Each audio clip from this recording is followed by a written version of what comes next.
Friends, last class में अपन देख रहे थे 3 डायमेंशन बॉक्स के बारे में अपन ने चर्चा कर ली थी। एनर्जी क्या होती है, वेव फंक्शन क्या होता है और डीजेनरेसी क्या होती है किसी भी 3 डायमेंशन बॉक्स में, और 1 डायमेंशन बॉक्स का एक अपन ने न्यूमेरिकल भी कर लिया था।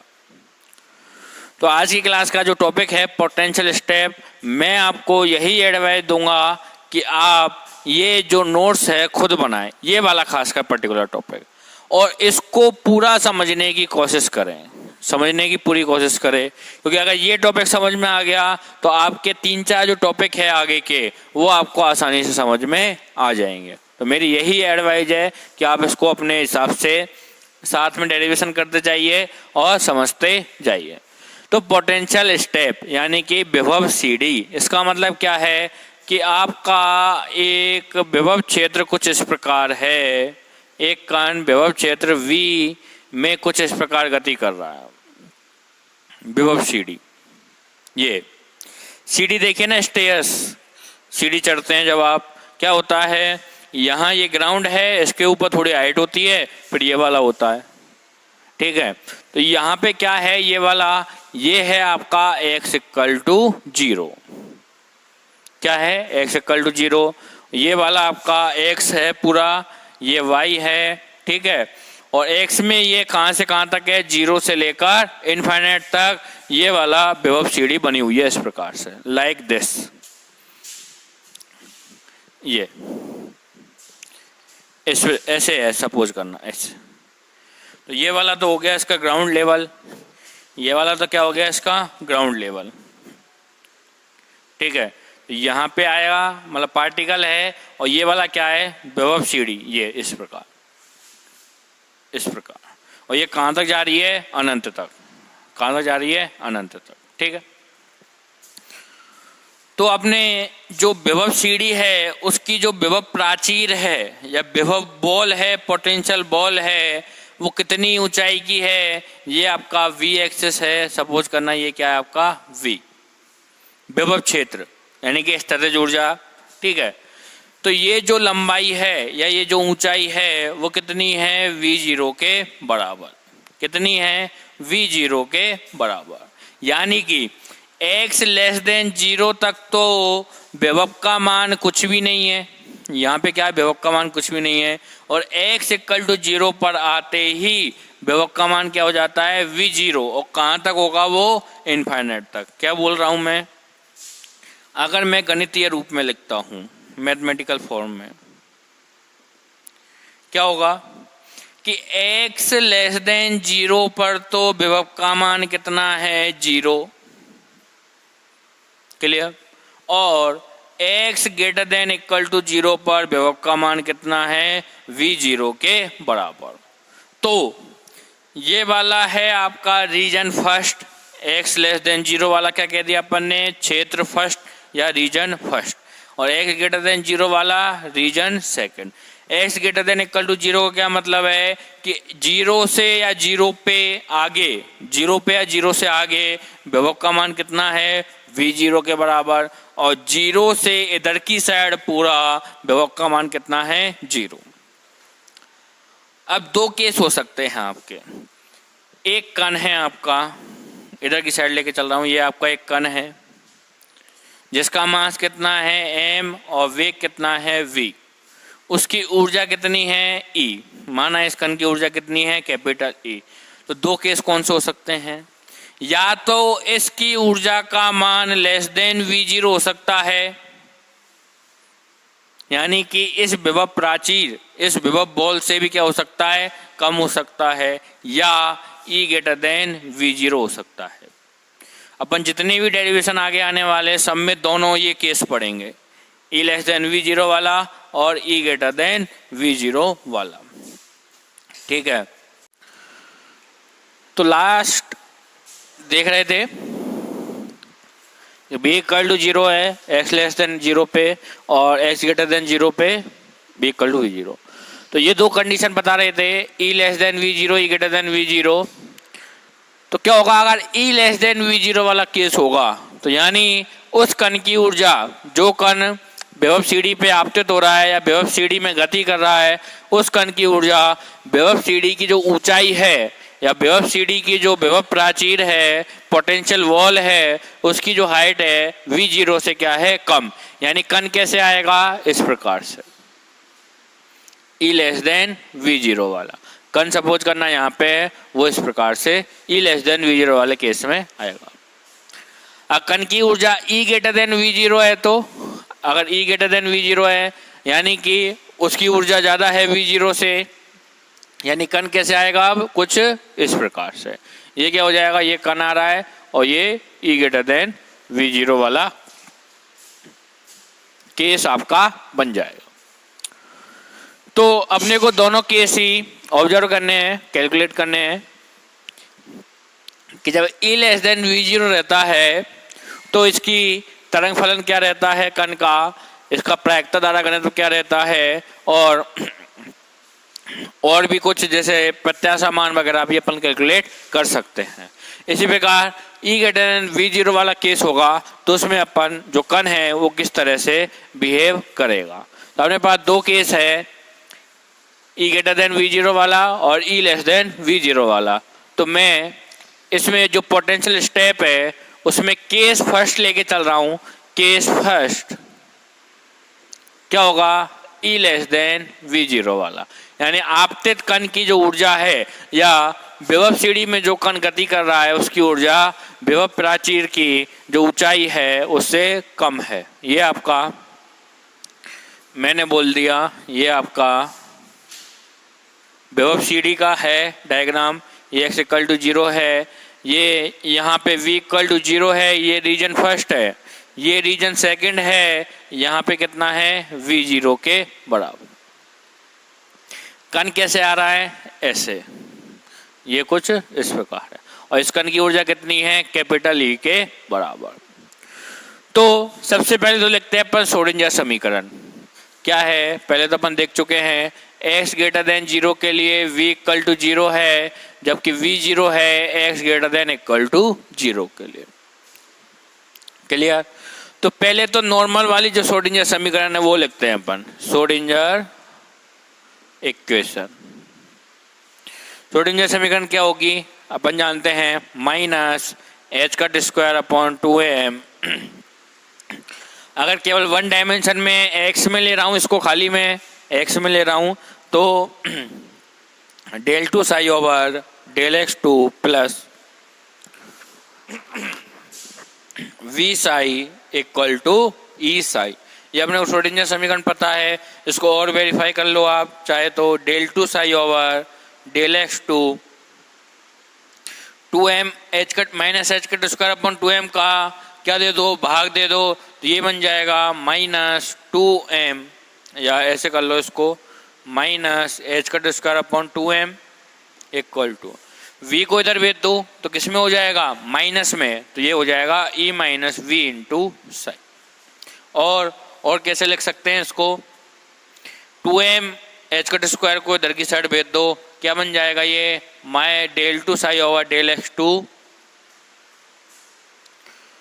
प्लस या equal to minus 2m upon H cut square और e माइनस v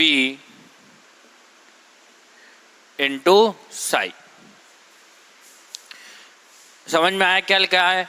पहले श्रोडिंगर समीकरण लिखी अपन ने, ठीक है, श्रोडिंगर समीकरण लिख दी, फिर क्या किया है, उसको अपन ने थोड़ा जनरलाइज रूप में लिख दिया है, माइनस प्लस इनको एक जगह लिख दिया है, ई वाली टर्म को एक साथ, वी वाली टर्म को एक साथ लिख दिया है, फिर इस वाली टर्म को अपन ने इधर की साइड भेज दिया। तो इसको इधर लेके आऊँ, इसको मैं पार्शियल में है, इसको फुल में भी लिख सकते हैं चाहे तो ये बन जाएगा d two psi over d x two plus इधर की साइड आएगा तो 2m upon H cut square e minus v psi equal to 0, समीकरण नंबर 1। यहां तक समझ में आया। इसको क्या कर दिया अपन ने, इधर की साइड ले आया। लेकिन ये वाली समीकरण क्या बोल रही है, ई में से v घट रहा है, यही तो बोल रही है। क्या बोल रही है, ई में से v आपका घट रहा है।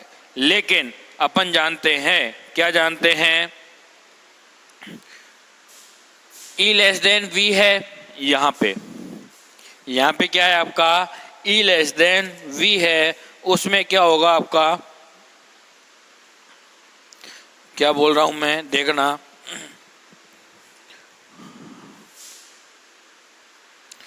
E लेस देन V है, या चलो उसके बारे में बाद में बात करते हैं। तो समीकरण एक क्या है आपकी, श्रोडिंगर समीकरण है। आपके पास दो क्षेत्र है, रीजन फर्स्ट और रीजन सेकंड।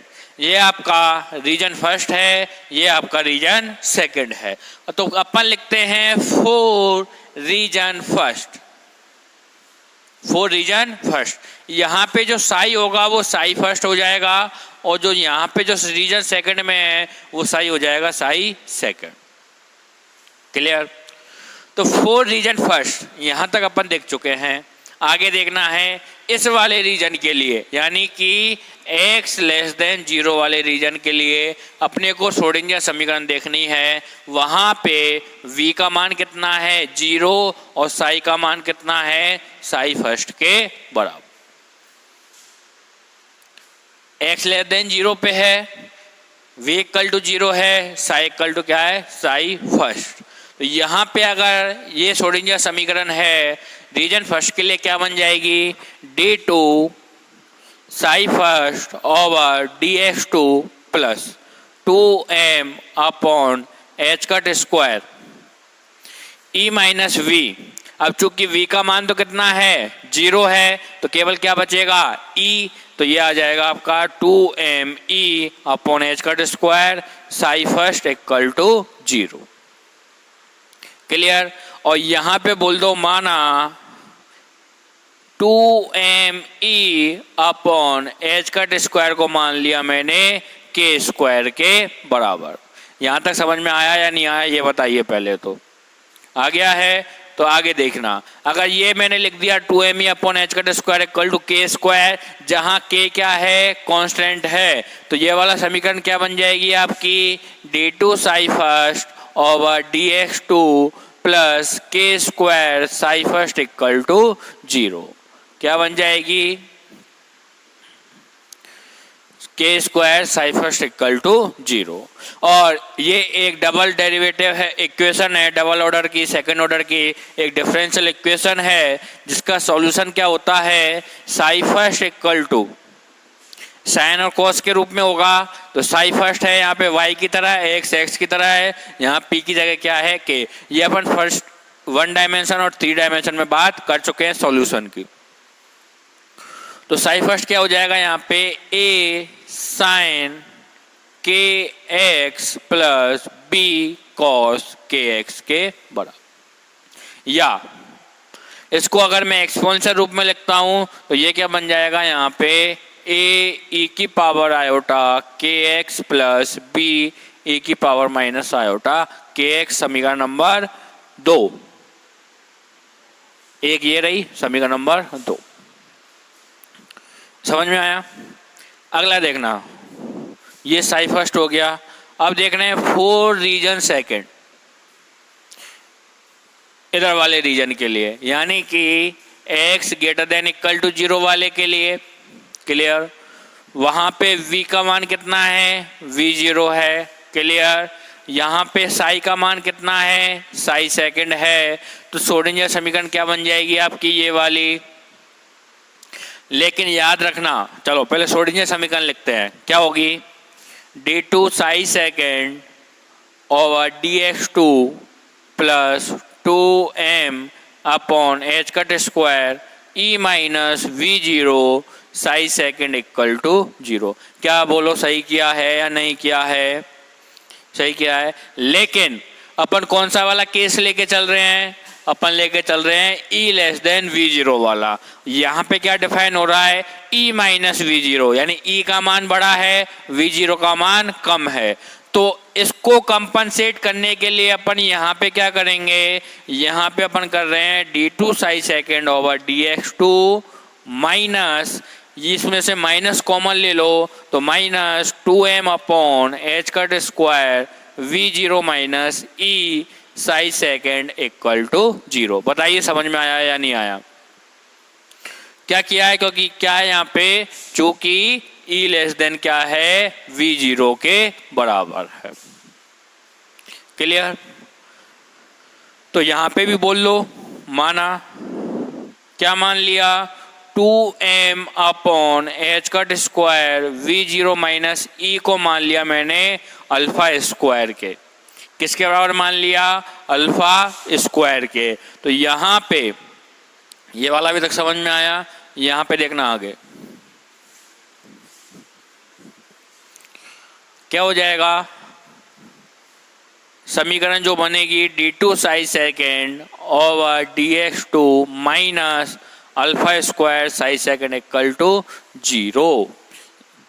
क्लियर? समझ में आया यहाँ तक? ये वाला रीजन और ये वाला रीजन, बस यही है इसमें इंपॉर्टेंट, ये वाला अपने को समझ में आना चाहिए। ठीक है?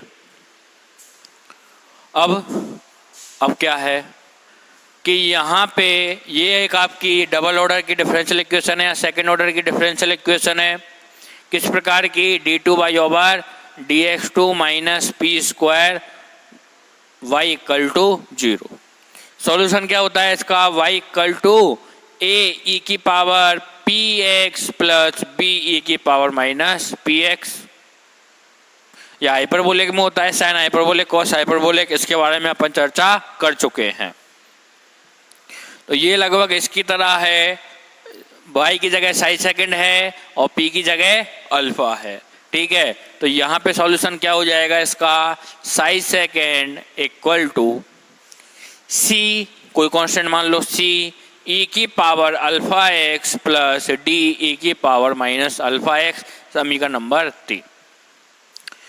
पहले यहां तक देख लीजिए आप, समीकरण 2 और समीकरण 3, बस ये वाला आपको इम्पोर्टेंट आपको ध्यान में रखना है। अगर यहाँ तक आप सीख गए कैलकुलेट करना तो आप आसानी से आगे का डेरिवेशन कर सकते हो। ठीक है? अब मैं आपसे एक कॉन्सेप्ट आने वाला है इसमें, यहाँ पे मैं बोलना चाहता हूँ, क्या देखना क्या हो रहा है। ये आपका पोटेंशियल स्टेप है, ये आपका क्या है, x इक्वल टू 0। यहाँ पे सपोज करना कोई कण आ रहा है वेव पैकेट के रूप में, क्या होगा, v0 है, पहले तो फ्री आ रहा है, फिर क्या होगा, इसके सामने दीवार आ गई तो क्या करेगा, ये आराम से धीरे धीरे एक बार 0 की तरफ अग्रसर हो जाएगा। इसको दूसरे तरीके से समझते हैं, ये कण है आपका। ठीक है? यहाँ पे विभव का मान कितना है, v0, यहाँ पे v इक्वल टू v0। तो यहाँ पे फ्री मूव करके आ रहा है, इस दीवार पे टकराया, दीवार को पार करेगा, विभव का मान कितना है, v इक्वल टू v0। तो बताइए वो कण एक टाइम के बाद रुकेगा या नहीं रुकेगा, रुकेगा, क्योंकि उस पर लग रहा है यहाँ तो 0 है, यहाँ v0 है, कितना ही पार करेगा वो। आप समुद्र में छलांग लगा दो, अगर आप पे तैरना आता है फिर भी कितना तैरोगे आप, समुद्र तो अथाह पानी है, कितना तैरोगे, वही है बस बात। तो एक ना एक टाइम के बाद क्या हो जाएगा, आपका मान 0। और अपन बोलते हैं वैसे भी x इक्वल टू इन्फिनिट पे साई का मान क्या होना चाहिए, 0 के बराबर, ये अपन जानते भी है। साई विल बी फाइनाइट और psi will be 0 at x equal to infinite. तो यहां पे अगर मैं ये वाला देखता हूं, क्या कि एट बाउंड्री कंडीशन देख रहे हैं, at psi equal to infinite या x equal to infinite psi will be 0। तो समीकरण 3 क्या बन जाएगी, देखना, x इक्वल टू इन्फिनिट रखो और साई का मान 0, तो ये हो गया 0। c e की पावर इन्फिनिट, x का मान इन्फिनिट है, प्लस d e की power minus infinite. Clear? Clear है? तो यहां पे देखना c e की पावर इन्फिनिट का वैल्यू कितना रहता है, अपन जानते हैं e की पावर इन्फिनिट इन्फिनिट, e की पावर 0 1, e की पावर माइनस इन्फिनिट 0, जानते हैं अपन। तो यहाँ पे क्या आएगा, e की power infinite into infinite, value आ गई इन्फिनिट, प्लस d e की पावर माइनस इन्फिनिट का वैल्यू 0, d इंटू 0, और ये किसके बराबर है, 0 के बराबर। तो ये d 0 के साथ गुना होगा तो 0 आ जाएगा, आएगा नहीं आएगा, लेकिन यहाँ पे c इंटू इन्फाइनाइट है, तो c का क्या मान होना चाहिए कि ये भी वैल्यू 0 हो जाए और 0 प्लस 0 क्या आ जाए आपका 0 के बराबर। तो c का मान क्या होना चाहिए, c का मान होना चाहिए आपका 0 के बराबर, तभी तो ये वाला 0 हो जाएगा इनटू में, इनफाइनाइट इंटू 0। वैसे तो ये अनडिटरमाइंड फॉर्म है, लेकिन यहाँ पे बोल रहे हैं अपन इनफाइनाइट इंटू 0 इक्वल टू 0, यानी c का मान 0 है। तो क्या होगा, c क्या आ जाएगा आपका 0, d नॉट इक्वल टू 0 है, नॉट इक्वल टू क्या है 0 और c इक्वल टू 0। तो समीकरण 3 क्या बन जाएगी आपकी, नोट्स बना रहे हो ना, साथ में नोट्स बनाओ, और सफलता की कुंजी यही है आपकी। समीकरण 3 से क्या जाएगा, c इक्वल टू 0, तो साई सेकंड बन जाएगा आपका d e की पावर माइनस अल्फा x, समीकरण नंबर 4। बस पते की बात यही है। एक बार आपको फंक्शन का वैल्यू पता लग गया तो आप आगे की जो कैलकुलेशन है वो आराम से कर सकते हो। तो ये आपका साई फर्स्ट है, ये आपका साई सेकंड है। कौन सा वाला केस ले रहे हैं अपन, E लेस देन V0 वाला। किस में ले रहे हैं, पोटेंशियल स्टेप में। क्लियर। तो मैं एक बार क्या कर रहा हूं, इन दोनों को समीकरणों को एक साथ लिख रहा हूं, ठीक है। यहाँ पे याद रखना के स्क्वायर को क्या लिखा है और अल्फा स्क्वायर को अपन ने क्या लिखा है, वो चीजें आपको ध्यान में रखनी है, आगे काम आएगी। क्लियर। तो यहाँ पे क्या है आपका कि जो साई फर्स्ट है उसका वैल्यू कितना आ गया, ए ई की पावर आयोटा के एक्स प्लस बी ई की पावर माइनस आयोटा के एक्स, समीकरण नंबर 2। तो अभी आपको थोड़ा सा बता देता हूं इसके बारे में, फिर नेक्स्ट क्लास में अपन इससे आगे चर्चा करेंगे। तो याद करिए क्या याद करना है, साई के परिसीमा तथा सातत्य प्रतिबंध से, परिसीमा व सातत्य प्रतिबंध से। क्या बोला था मैंने, साई सतत है आपका, डेल स्क्वायर साई क्या है आपका फाइनाइट है, और डेल स्क्वायर साई फाइनाइट कब होगा, जब डेल साई क्या होगा आपका कंटिन्यूअस होगा, सतत होगा। ठीक है। डेल स्क्वायर साई कब होगा आपका फाइनाइट, कब होगा डेल साई जब कंटिन्यूअस आपका होगा। डेल साई कंटिन्यूअस का क्या मतलब है, del psi over del x, del psi over del y, del psi over del z क्या होगा कंटिन्यूअस होगा। और इसके बारे में अपन पिछली क्लासेज में अपन देख चुके हैं। यानी आपके 2 पॉइंट है ए और बी, तो दोनों पे क्या होगी, इसकी वैल्यू भी इक्वल होगी, psi a equal to psi b, और del psi over del x at a equal to del psi over del x at b, both will be equal. और अपन ने बोला था कि अगर अब ये आपकी बाउंड्री है x इक्वल टू ए वाली, तो इस वाली बाउंड्री पर क्या होगा, यहाँ साई फर्स्ट है, यहाँ क्या है साई सेकंड। तो क्या होगा, at x equal to a psi continuous होगा, यानी psi first equal to psi second. Continuous का मतलब यही तो है ब्रेक नहीं हो रहा है। और at x equal to a del psi first equal to del psi second. समझ में आया आपके क्या कर रहे हैं अपन, ये अपनी कैलकुलेशन है जिसके बारे में अपन देख रहे हैं। तो ये अपनी बाउंड्री एवं कंटिन्यूटी प्रतिबंध है, कंडीशंस है साई की, तरंग फलन साई की। कहने का क्या मतलब है कि ये आपकी पोटेंशियल स्टेप है, ये आपका